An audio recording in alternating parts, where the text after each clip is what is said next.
The concept of enlightenment feels similar to the concept of heaven, and the reframing of our present reality to be a reality of suffering, similar to the concept of hell. Like many religions, if we do not live by its code of morals, we are doomed, and if we abide, we are saved. To me, this feels unnecessary, and even actively harmful. Why not use meditation as a vehicle towards acceptance of this world, a world that is rich with both joys and sorrows?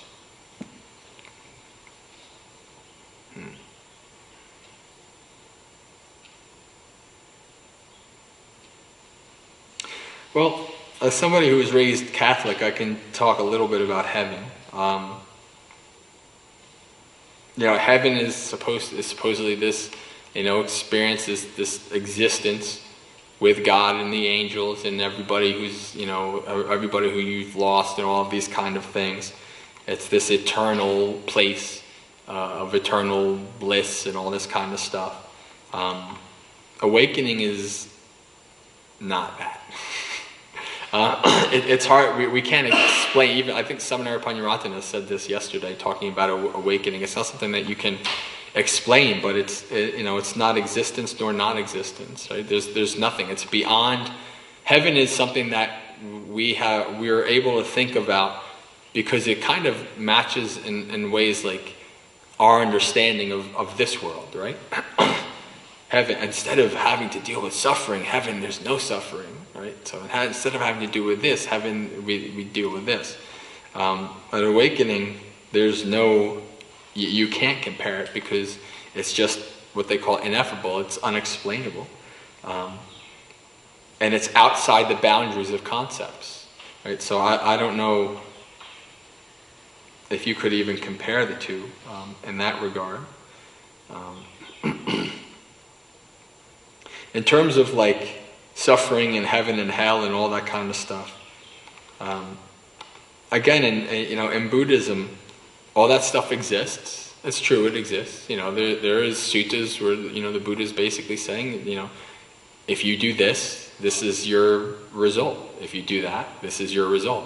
And that can sound very similar to, a priest or a preacher up there saying, you're going to go to hell, and all this kind of stuff. It can sound similar. It's very, the first time I was reading the suttas, and I was like, and the Buddha's, talking, there's a sutta where he's talking about what will happen to you in hell. I'm like, whoa, this reminds me of the Bible. This is weird kind of stuff. But the interesting thing about it is that karma and rebirth is not really supposed to be justice.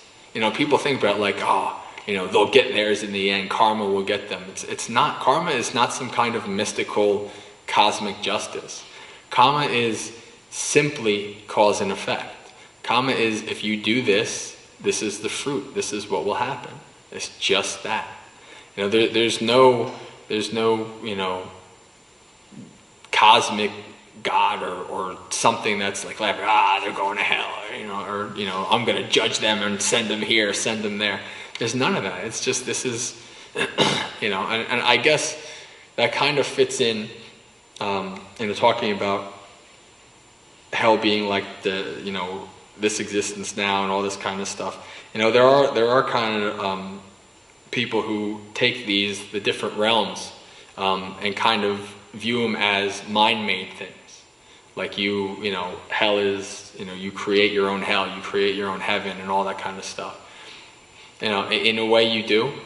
Whether these realms are totally mind-made or if they exist in reality, who knows? One way or the other, you do experience it. And according to the Buddha, this is what you do, and you can see that just in your daily life. How you act in your daily life, you can see the results of that. If not immediately, at least within this life, you can see.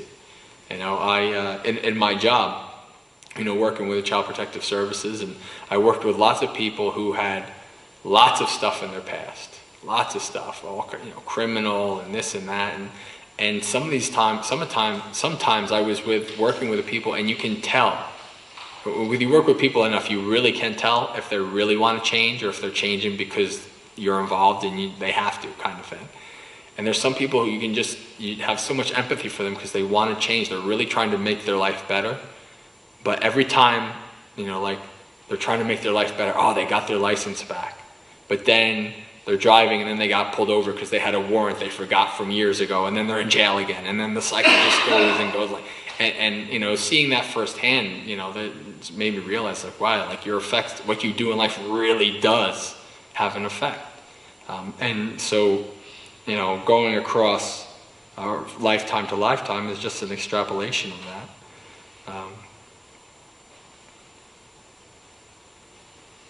that. Using meditation as a vehicle towards acceptance of this world. I don't know if I would say it is a vehicle of acceptance. I think it's a great vehicle of acceptance. It's an acceptance of reality, right? Normally we have delusion. We do not, because of our ignorance, we don't see things as they truly are. And we act in ways that we expect things to happen, and we expect things to be certain ways, and they're not. And the reason why we expect that is because we're not seeing clearly, we're not understanding. So you can, through insight and development of wisdom, you do come to an acceptance and an understanding of human nature, of the world. You understand that this is the world.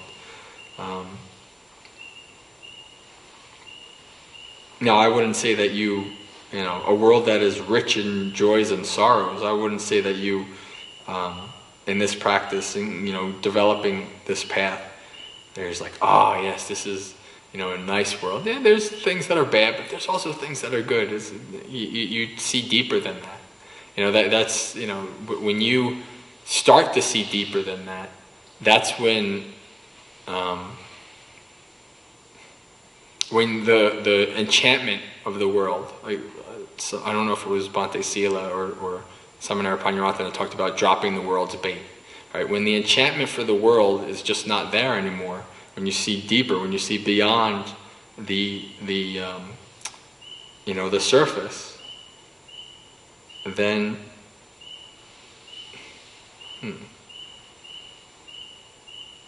joys and sorrows, I guess, in a way, are just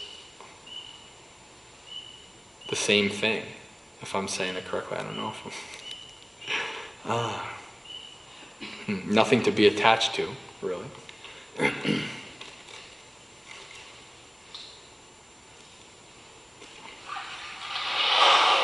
Because they're two sides of the same coin, right? There's not. The Buddha talks about an equanimous mind being the most blissful, right? You have joy and elation, and then you have fear and sorrow and depression. It's kind of like, like before I give a talk, there's always a little nervousness, and there's always like a little and then after I give a talk, I'm like, I like this talk. Like you have this like back and forth, this happiness, sadness. But the joy is going beyond that. The joy is equanimity. The joy is not being part of that roller coaster, having a clear, equanimous mind. That is the greatest joy.